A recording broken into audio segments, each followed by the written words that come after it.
blimey. Just see if I can sort of Yeah, hold on. yeah. I hope everyone can hear me okay. We were just trying to use the microphone because we're recording this for a podcast as well. But anyway, hopefully you can hear me okay. My name's Marguerite Nugent. I'm the Cultural Director at CV Live. So I'd just like to welcome everybody here today for our Superheroes event, which kicks off with this wonderful In Conversation with Jason Wilsher-Mills, who is the artist who's created the fantastic exhibition upstairs.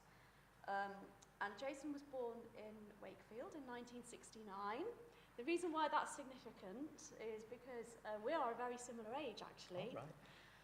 And when I first saw this exhibition at the Wellcome Institute, I straight away got some of those cultural references of that period, maybe with a little bit less sport, but yeah, so that had a lot of sort of meaning and significance to me.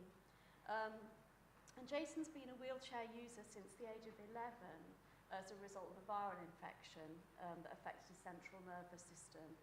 And the exhibition is very much about his experiences. So it's a sort of autobiographical exhibition. And he's become an award-winning artist. In 2020, he was awarded the Adam Reynolds Award by Shape Arts, and he's exhibited all around the world, including at the Venice Biennale in 2024, as part of the Disability Arts Movement Pavilion. And last week, he received an honorary doctorate from Loughborough University, which was presented by Sebastian Coe himself, who still has his 254 shirt hanging up in his office. And he's also been awarded an MBE in the latest King's Honours. And also here today, we've got colleagues from the Wellcome Institute who have toured the exhibition to us as part of a national tour. So we've got Rachel Sturgis, who's partnership lead, and Becca Connack, who is head of production and planning. So I'm going to hand over to Yasmin Cambin, who's our curator here at the Herbert. The format for this event is it's going to be an in conversation. We hope there'll be plenty of opportunities for you to ask questions as well. And I'm really looking forward to this, and it's going to be really interesting. Thank you, Jason. Thank you. Thank you, Yasmin. Thank you, Marguerite. Also, I'd just like to start by saying that Indy has been working with young people at the local hospital and has some questions from them.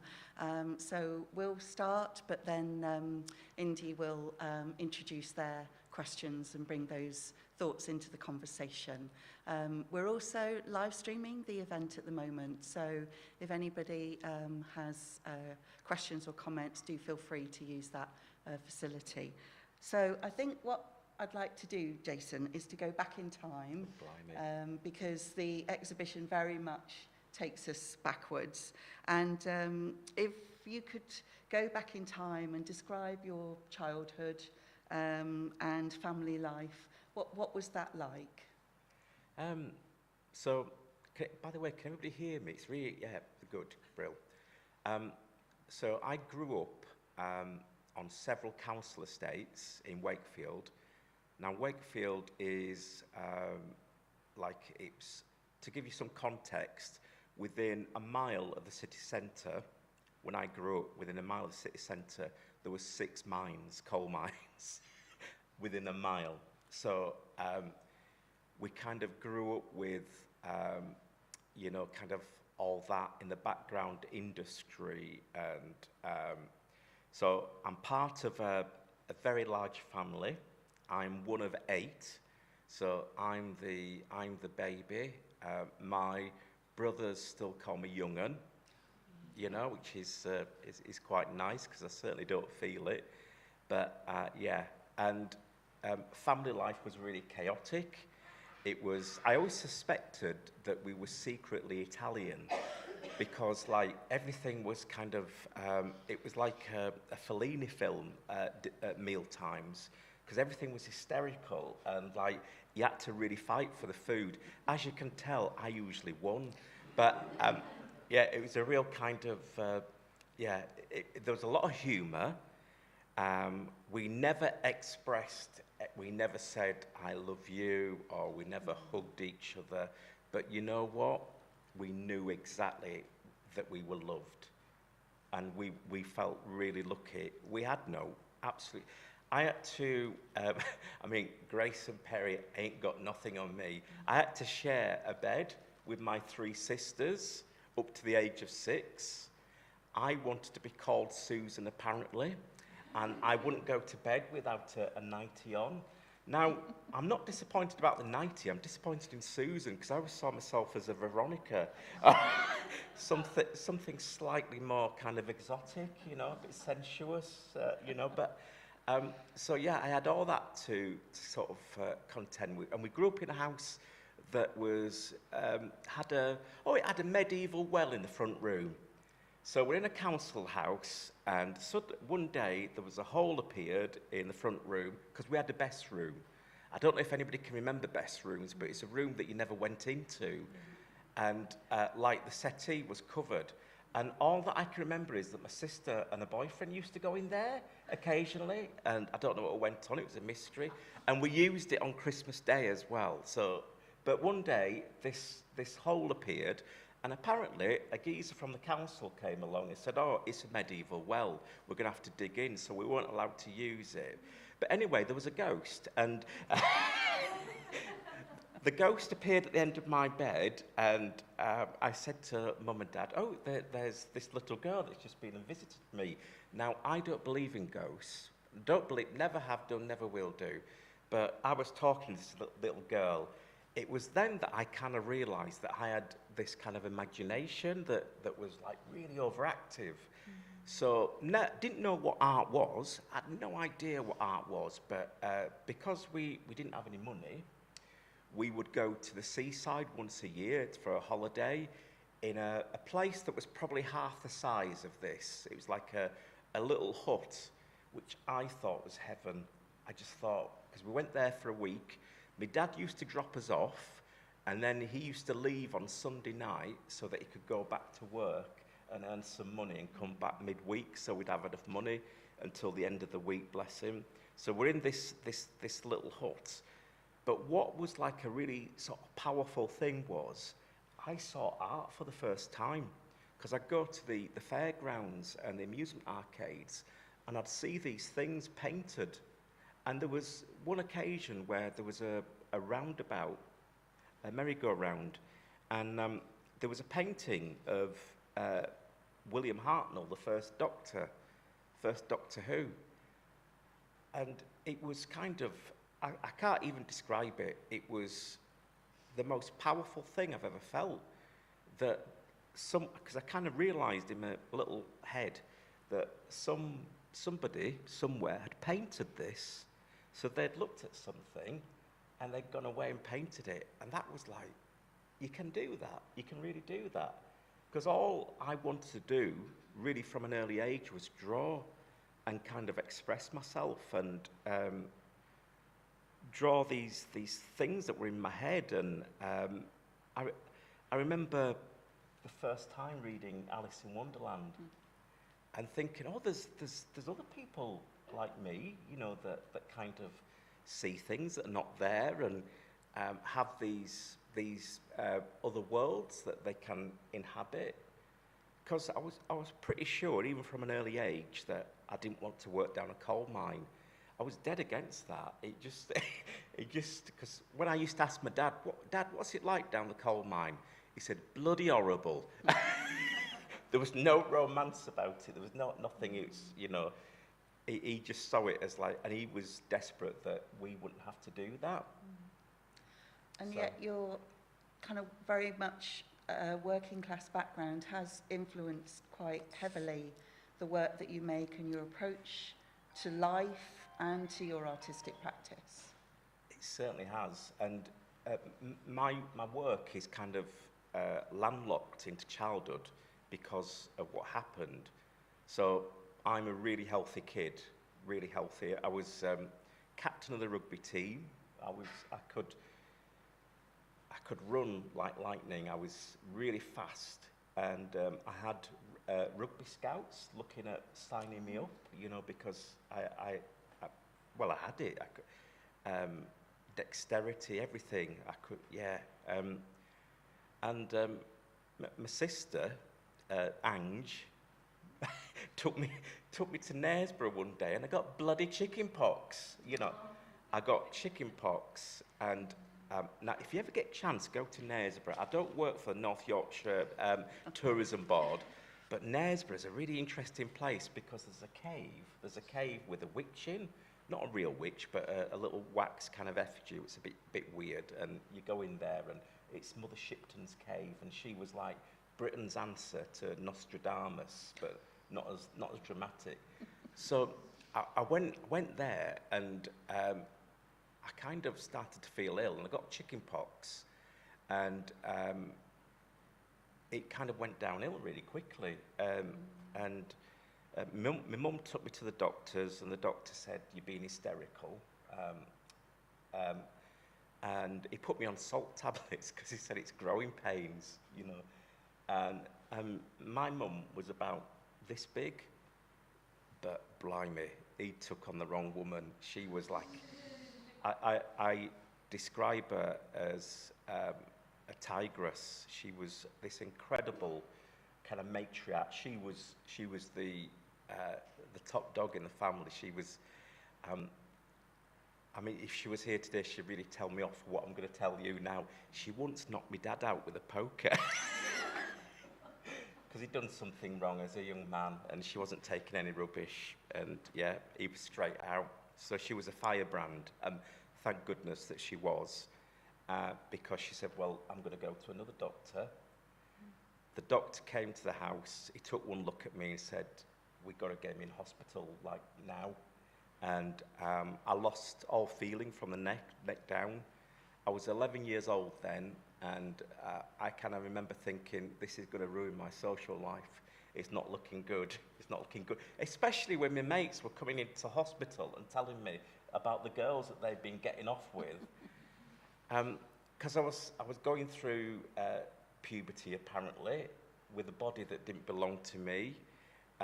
It ceased to be my property, and it kind of, I lost all that. But what I did gain, because it is that side of things is, I'm not going to lie to you, you're talking to somebody who's kind of dealt with childhood trauma all their life, and I'm still kind of dealing with it, because the exhibition upstairs is very much about one aspect of being in hospital, but there's so much more that is for another day. Is for another day, really, to sort of deal with. But being in hospital was my salvation because it introduced me to education. One of the books that I read in hospital was Great Expectations, and I read about a character called Pip, who was a working class character who wanted to escape the forge and become a gentleman and get off with Estelle, basically. There's always an Estelle, isn't there? Yeah. So I kind of thought, well, you know, there's a guy in the 19th century writing about this stuff, and there's that led me on to Thomas Hardy and other writers. But it also, in a bizarre way, led me on to Sebastian Coe, who I met last week and told him this story, and I've never ever seen anybody look so freaked out in my life. Yeah, looking for the exit. I said, I've been waiting 40 years to tell you this. So, 1st of August, 1980, there's been a massive build-up to the race, the 1,500 metre men's race at the Moscow Olympics between Seb Coe and Steve Ovett. Seb Coe was portrayed as the clean-cut boy next door. Steve Ovett was the miserable bugger from Brighton, and which wasn't the case, bizarrely. But anyway, the race kicked off at 2:50.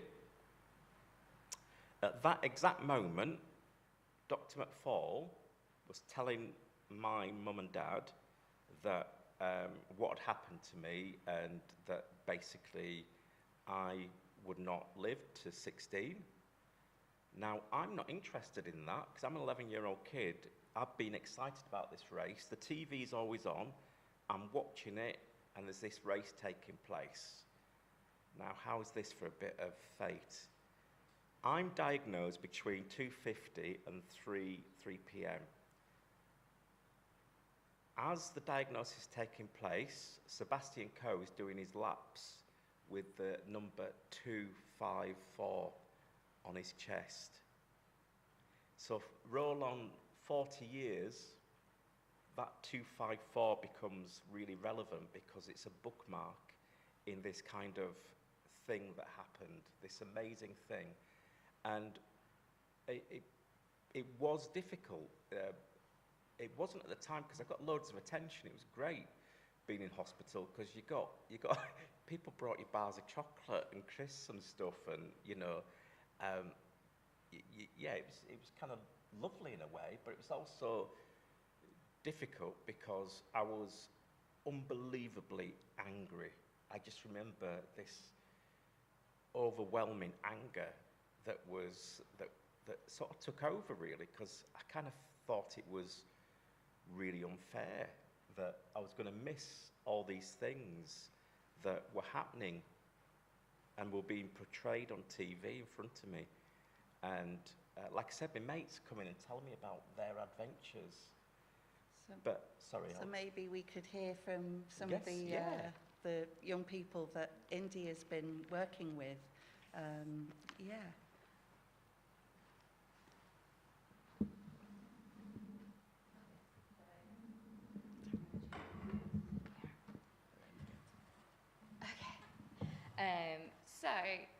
We were able to catch up a little bit this morning, but just to let everybody else know, we've been having sessions. So University Hospital has been really amazing at accepting our invitation to come into, or offer to go into the hospitals and work with children who are going to be most impacted by your story. And that's my job, is to make sure that people are accessing these amazing exhibitions, and not just for art's sake, but also for that mental health sake, for the things and the things that you raise in your exhibition, and hopefully to make an impact, which is, I think, why they were so accepting, is that we just went in with genuineness and just an ability and wanting to connect. And so the Wellcome was amazing in lending us some very fantastic handling collections. And so we were able to kind of build a story out of those. And so when we went, so it was myself, and when I went in, we worked with the arts section of the hospital, so many thanks to Emma, but we've also worked with the schools there, and Liz, who's head, and Jen, they do apologise. They'd really love to be here. They have outpoured how much they love your work and how great it is that the kids are seeing it. So we worked together, and when you work together with the hospital school, they were able to kind of use it under the curriculum of Art Day. And so I was able to go out to all the bays and to bedsides, taking along your objects, and being able to show them the video that you had. So they were able to watch the video. I was able to come around with the objects so that they could see that. And then just asking them questions and kind of seeing, what did you think? And just seeing the reaction. One little girl, Rosie, was just fantastic, although I don't know if I'm allowed to say names. We'll call her R, it's too late now. Her eyes just lit up when I mentioned art, and she was just so taken back. She thought it was amazing, and she thought everything, the drawings were awesome, and what was great was kind of seeing their reaction to your story, and giving a bit of hope and inspiration to them. It was really amazing. But out of such, we've worked out some questions, and I was wondering if maybe you might be up for some of them. Absolutely. Okay. Well, first and foremost, I won't say who's asked the questions, but what is your favourite colour? Blimey. Blue. Blue. Blue, definitely blue. Or red. Or red. Or green, yeah. It's fine. I change mine all the time. Turquoise, yeah. Yeah. So blue is a popular one that Actually, everybody thought. proper answer, Payne's Grey. Oh. I love Payne's Grey because it's mysterious. Oh, Yeah. I think, It's very mysterious. It's neither one thing nor the other. It pretends to be black, but it isn't. you know, everybody is now going to Google what Payne's Grey looks Yeah, like, because yeah. I know I will be. Okay, so if you had superpowers, what would they be? Oh, blimey. I'd like to be able to to teleport would be amazing, because on Thursday I set off from Sleaford in Lincolnshire, which is in the 19th century, and so I set off in a car, and then a train, and then another train, and then another train, and then a taxi. And that was to travel, I think it's 85 miles. So teleporting would be amazing. Disability and travel are interesting. They're Yeah. strange bedfellows, but yeah, yeah, it's good. Okay. What inspired you most? Blimey.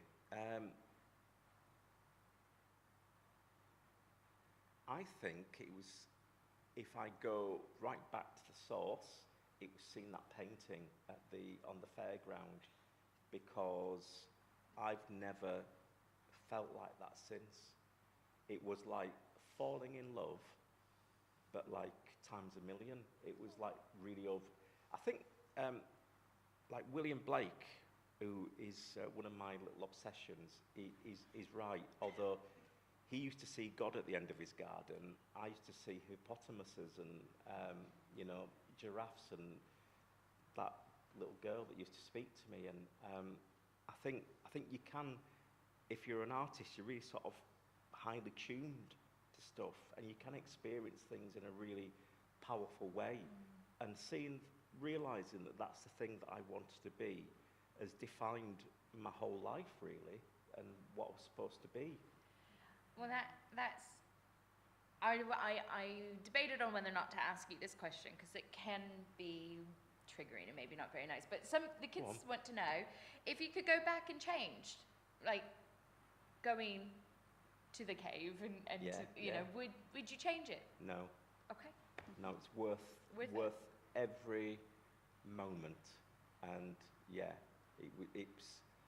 it changed my life so much, because I don't think I would have. I mean, my children exist because of that, because of that moment. Your life goes from there to there.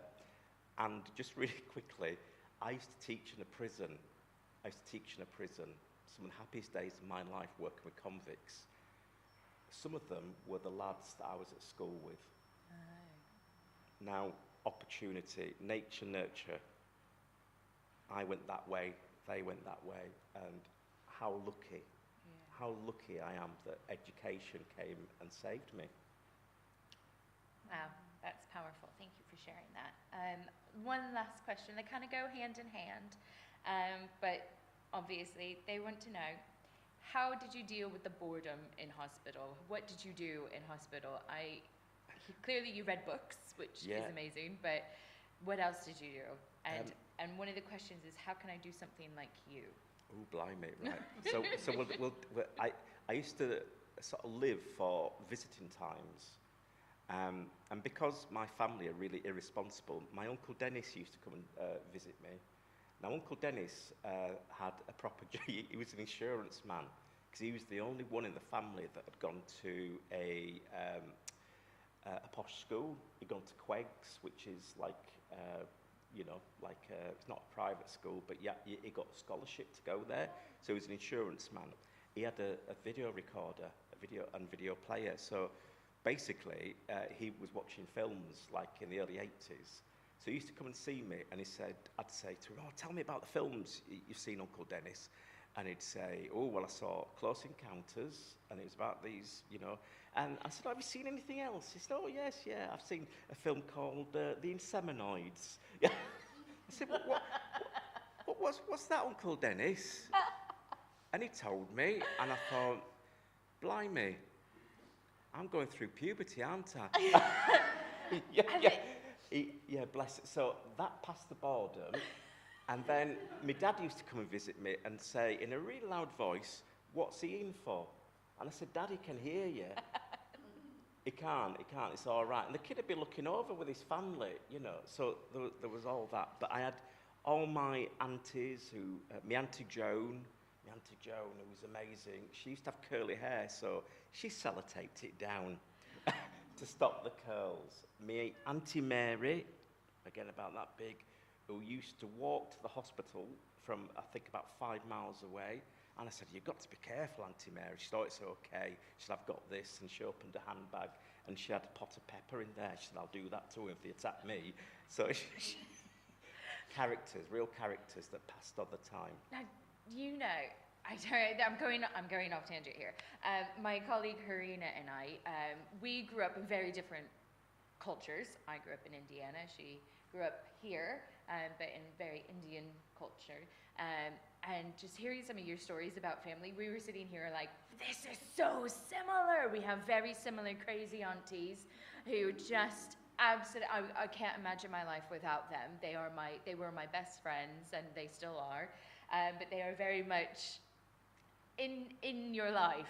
I think that's really interesting to hear that that's helped you pass the time, and that your characters of a family show up. And it's almost like a show when your family is around. You sit back and you just kind of let it happen, you know, just see what happens. I was very lucky.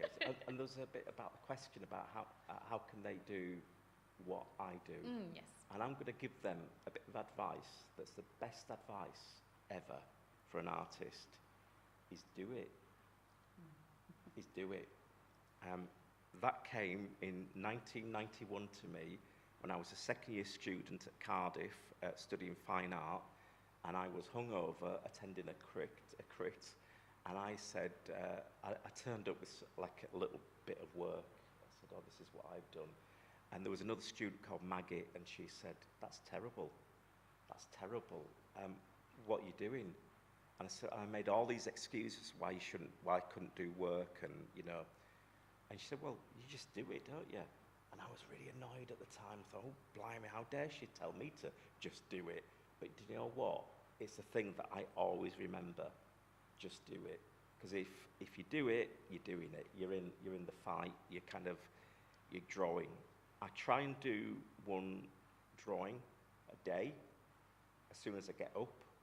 So I've always got a sketchbook with me so I can get ideas down, and I see drawing as a way of resolving issues and asking questions, and it's a really important part of what I do.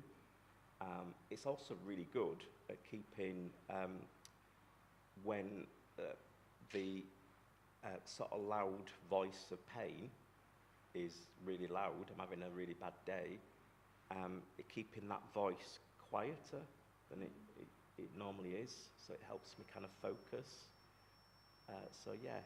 But doing it is a good start. Thank you for that. That's really great. And if it's okay with you, I will take those answers back. May see the same, children may not do, but we'll definitely take some of those pieces of advice back.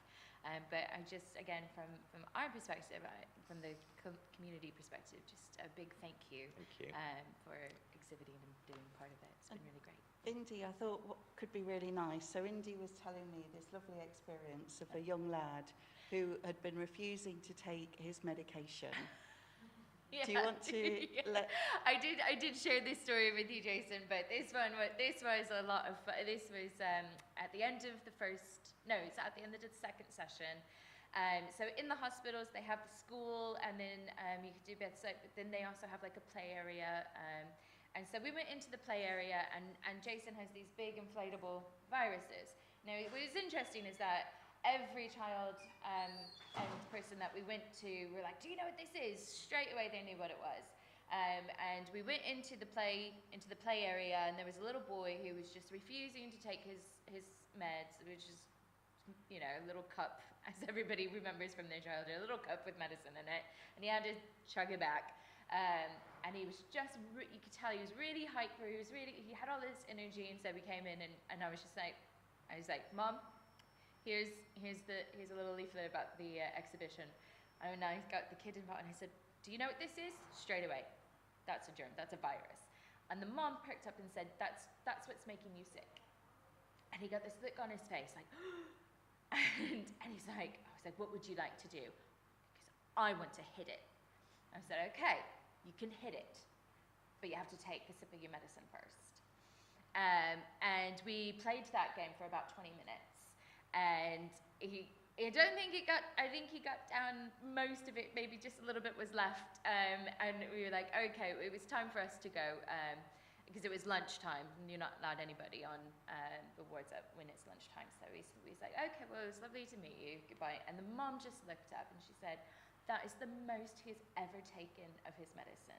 And she was just really grateful, and oh, did I say, oh, I didn't tell you the whole thing today. I'm so sorry, so every time he had to take some medicine, he could kick and hit the virus. Kind of missed the punchline there, didn't I? Sorry, but I ruined that.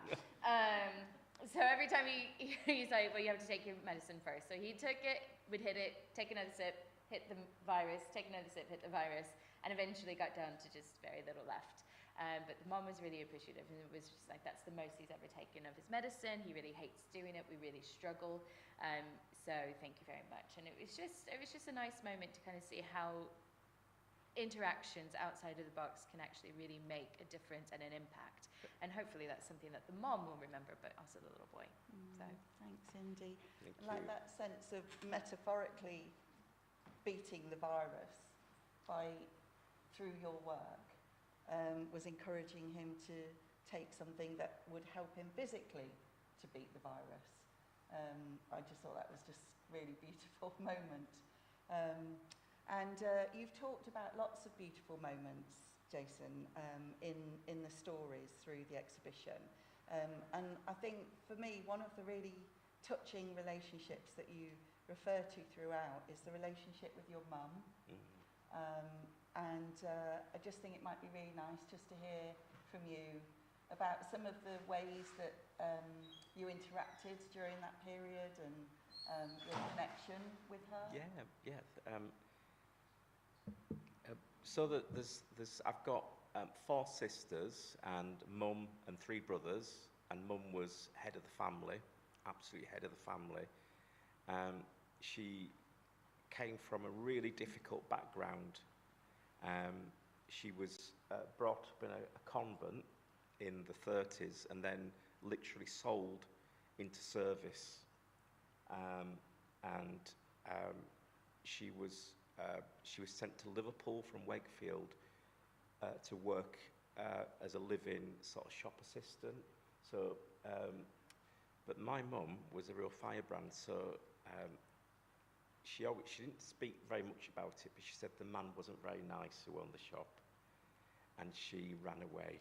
She ran away back to Wakefield, and she met Dad, who was this quiet, unassuming character, bless him. And they had this wonderful life together. But she was a very proud lady, and when we used to go on holiday to the East Coast, so in the 70s, the East Coast had a 1975-76, there was like all these jellyfish. There was one year it was ladybirds, and then one year it was jellyfish. Mum used to like to go swimming in the sea, but she didn't like people to see her. So we used to go late at night. So we used to go down the cliff late at night, and Mum was in a cosy, and we'd be on the shore, be about 10 o'clock, and she'd go out, and I'd be on the shore, and there was all these jellyfish, and because it was dark, they glowed.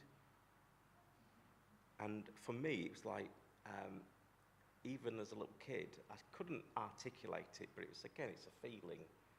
I thought, it's like nature singing to my mum. And I thought this kind of ordinary, and she wasn't ordinary, she was amazing, woman was like kind of being serenaded by nature, and I just thought that was one of the most beautiful things you could ever experience, because she was really she used to lift me in and out of bed every morning to get me to school, to go to the hospital school. She was 5 foot nothing. When she was passing away, I said to her mum, thank you for fighting for me and for you know, not letting them put me in a home, because they wanted to put me in a home because it was so much easier from their point of view. And she said, well, what did you expect me to do? You're my lad. You're my lad. And I think sort of simple things like that, they can end wars, and they can change the world, can't they? You know, and she just saw it as a kind of, well, that's what you would do. And she was a very funny lady as well, so I got a lot of my humour from both my parents. But my dad used to go out of the room and change his hairstyle, and then come back in and wait for people to notice, and he would sit there smiling. He would put a kiss curl in and pretend he was Bill Haley. And can you remember the comedian who used to do the thing with the window? Harry Worth.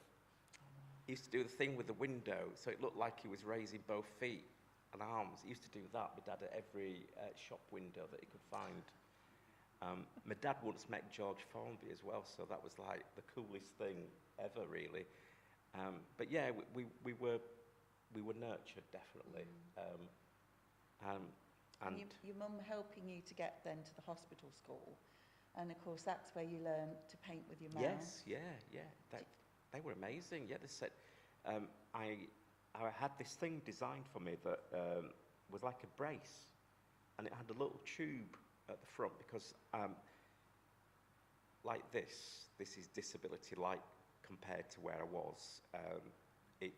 But I had a collar that would start here, then go all the way up the back of my head, and then to my shoulders. Then I had a spinal brace on from there, and then I had a thing that would strap me into my chair because I couldn't hold myself. I had things on my fingers to keep my fingers apart and not going like that. I had the calipers, so every bit of me, and yeah, every bit of me had something attached to it, unfortunately, you know. And yeah, it was a challenge, but they said, oh, well, we've designed this thing for you, and you can put a pencil in it, or you can put a thing where you can type. So I had an electric typewriter, and I would type with it, and then I could turn pages with it using my head, and I could paint, and they taught me how to oil paint. I mean, I was 12, and they were teaching me how to use like linseed oil. And lapis lazuli, what lapis lazuli was. You know, it's like another universe. And at the school I went to, we didn't learn anything other than painting. Like, I used to arrive at 9:30, the telly used to go on, because I still think in my head that I'm a painter, you know, at an easel, sort of doing my stuff. When I saw Philip Guston's work, I kind of really understood about how you could use colour and tone to weight, you know, things down and describe space in what looks like a really simplistic way, but isn't. It's really complex. And I like the fact that he just woke up one morning and decided, what the hell am I doing? I'm doing these kind of action, abstract paintings. I like toys and boots, and I like people smoking cigars and stuff. And you'll see the influence of him in, another spoiler, you'll see this a lot. You'll see this a lot. Now, in the photographs of me as a kid, when I was completely paralysed, my fingers used to break a lot. So Mum and Dad used to straighten them out for me. So there's loads of photographs where my hand's down like that. There's loads of photographs where I'm actually pointing at my own groin inadvertently. which is a bit kind of Freudian, but yeah. But also, it's easier to draw that than that. Hands are really difficult. Degas used to put his models' hands in their pockets. Cheating so-and-so. You haven't discovered that yet, you see, that little trick. But I also like it because it's that, there's a lot of religious paintings, you know, where there's some, and sometimes, but I like that. But upstairs you'll see, like, there's a relationship between the figures, because Sebastian Coe, with a TV for a head, is pointing at me and I'm pointing at him, and everybody else in the dioramas is pointing at one another. So there's a kind of order to it, and it kind of ties in with that. And you talked about TV also being a big influence, and sci-fi particularly, and yeah, if you want to just talk a bit about those sorts of influences that were there surrounding you for your time. Well, up until reading Grayson Perry talking about how much he likes watching telly, I kept quiet about it. I was like, oh, blimey, you know, if I mention this, people are going to think, you know... not serious. Yeah, I'm not serious. I love telly. I really do. And I watched less rubbish than I used to, but in the hospital it was always on. As a kid, it was kind of always on, really. And I remember watching Tom Baker as Doctor Who and thinking, this is just like the most amazing thing ever, because as a kid, you don't notice that the strings, you don't notice a bit of tin foil, you don't notice the walls that are wobbling. You're just absolutely immersed, because we love Tom Baker. I mean, he's insane. Tom Baker is crackers, and beautifully so. You know, this beautiful kind of British eccentric character. And there was cartoons as well that were crackers. And I recommend a film, an animated film, if you ever get a chance to watch it. It's called The Phantom Toll Booth. And it's about a toll booth that appears in this kid's bedroom. And he's a real kid. But this toll booth is animated.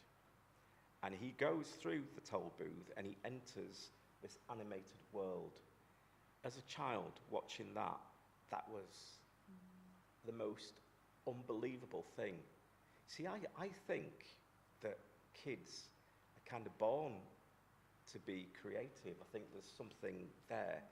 Because I was making all these connections, but there was no one taking me to a gallery where I could sort of make connections between the stuff I was watching on telly and the books I was reading. Because I was watching a lot of telly, but I was also reading a lot. You know, like really. I remember starting the Bible. I thought, I'm gonna have a go at this. I'm gonna have a go at this because it's a big book. It'll keep me going for a bit. Lots of stories. Yeah, it seemed a bit far-fetched. I was waiting for Tom Baker to turn up, but he never did. But yeah, it was kind of that absolute hunger for information. And the only reason I went to Sunday school is because they gave us books, and you know, you get like a free bit of the Bible or a sort of a start. I didn't stay there long. I went to the Cubs, but my mum she won't buy me a woggle, so I kicked that into touch. And then I joined the Boys Brigade. Whoa, because you could order it yourself then. So I used to just turn up and say, Mum, these trousers are £4.50 if you don't mind. They had red piping. I mean, come on, red piping, and had a little hat and everything, and you know. But yeah, it was. I was very lucky. At school, there was one of the teachers was a wife of a vicar, and she took pity on us little working class kids, and she told us the stories of Odysseus and Beowulf, and like the Greek myths and stuff. And Beowulf, I'd never heard of like that. I just thought it was like this story that was like, what, 1,500 years old, and it was really connecting with me as a kid, and all that stuff kept with me, you know. especially being called Jason, you know. I was named after the film, of course. My mum didn't know much about Greek myths, but yeah, I was named after the 1963 sort of stop motion film. But I like the idea of being named after a Greek hero, knocked about in his undercrackers, and I take that tradition forward. You know, there's always some Y fronts. Although he was on a ship with many other men that were in their undercrackers as well, and just going around and sort of meeting other blokes and saying, "Oh, there's a monster there. Shall we go and deal with it?" Yeah, let's go for it. On that note, does anyone else have any questions that they'd like to ask Jason? Blimey, that's always the death knell. Have you now seen Seven Weeks? I haven't, but I've got a bit of an update about that. Now, someone went to the exhibition. Now, how's this for another bit of the Jason fate, the Jason Kismet? She knew the director. She's really well known in the horror world because she's been in horror films herself. And she said he passed away recently, and she said he would have loved it. He would have loved the idea, because apparently he was a really nice bloke. I mean, there's no reason he wouldn't be, really. He just made horror films. But she said we struck up a bit of an online sort of friendship, and she sort of follows what I do. But I thought it was such a lovely thing, and because you never know who's going to look at your work, and it's such an obscure film. But I've never seen. To be honest, my Uncle Dennis didn't sell it all that well. I mean, I was kind of intrigued as an 11-year-old, but the actress said, she said, well, it is quite a good film, Jason. You'd probably enjoy it, but I still haven't got round to doing it. But one day. Well, I have it on DVD. Oh, blind! Is it any good? Is it any good? It's a certain type of film. Yes, yeah. It's definitely worth a watch. Yes. Once. Yes, yeah. Yeah, my Uncle Dennis seemed quite keen, but, you know, he was an insurance man, so you never know. It's okay, now you're an adult. Yeah, good. You're allowed. Yeah. Well, on that note, I think thank Jason. Thank you. It's been really lovely to hear a lot more detail about what's behind the work. So, Thank you. and we know everybody's thoroughly enjoying the exhibition. So thank you, Jason. Thank you.